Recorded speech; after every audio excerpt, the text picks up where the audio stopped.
sein de notre établissement, ce qui fait vraiment la différence par rapport à nos pratiques habituelles d'accueil de résidents, c'est la question de la temporalité. C'est des accueils qui prennent plus de temps, aussi bien en amont qu'au moment de l'admission. Un accueil classique, c'est à peu près 1 mois d'adaptation, et pour des personnes en situation de précarité, en fait, on est à peu près sur 6 mois, en sachant qu'effectivement, il y a un travail en amont qui est fait aussi par le biais des travailleurs sociaux et de tous les accompagnants. Ce qui fait que 6 mois, c'est aussi pour tisser des liens de confiance, parce qu'au jour d'aujourd'hui, ce n'est pas des publics qu'on a l'habitude d'accueillir au sein de l'établissement.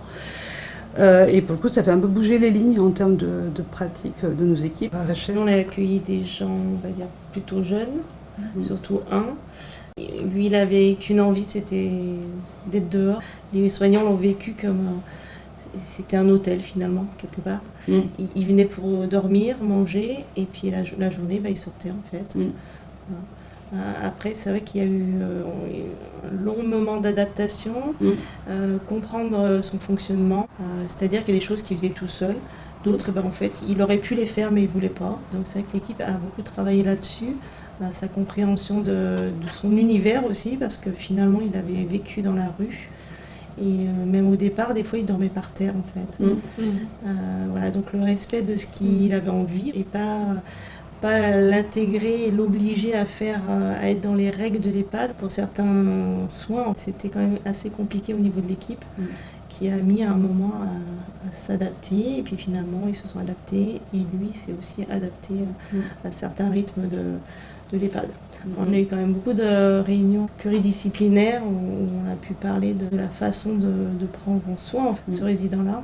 En tout cas, ça a fait bouger les lignes. Si on devait, on va dire, augmenter le nombre de places, ça veut dire qu'il faudrait vraiment penser à la question de l'encadrement de ce type de public avec des activités adaptées. Moniteur, éducateur, c'est une profession qu'on n'a pas. Ou en tout cas du temps dédié qu'on n'a pas. Et moi, je pense qu'il y a quand même cette notion d'investir l'espace public qui est moins évident pour les autres résidents. Des fois, on a 2 générations d'écart. C'est comment on fait avec ces 2 réalités-là, parce qu'ils n'auront pas avec le même motif. Nous, on a le dossier sur Via Trajectoire aussi, parce que c'est fait comme ça là dans Rhône-Alpes. Mais ce contact avec Alliance nous permet vraiment de nous faire une idée. Et puis dans le contexte, vu que vous connaissez l'établissement, ça pourrait aussi ça pourrait aller. Et puis derrière, vous faites tout le travail d'accompagnement avec des visites régulières sur site. À la fois pour la personne et pour l'équipe. On est sur une triade finalement, parce qu'avec le retour, nous on a beaucoup apprécié déjà d'avoir un interlocuteur aussi au bout de la ligne, de ne pas être seul, parce que mine de rien on est un peu aussi finalement co-accompagnant, je trouve, avec Alliance. Là on est vraiment sur un trio, et parce que nous on n'est pas experts en situation de précarité, voilà. Donc ça c'est intéressant.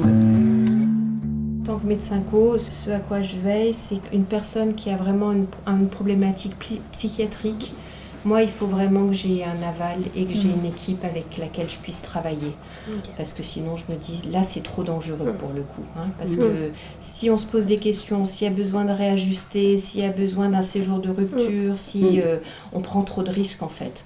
Et on sait ce que c'est dans nos EHPAD quand on a quelqu'un qui est vraiment sur le feu et que ça peut mettre toute la structure vraiment à mal. Donc, c'est pas l'accueil à tout prix, c'est l'accueil, mais on prépare.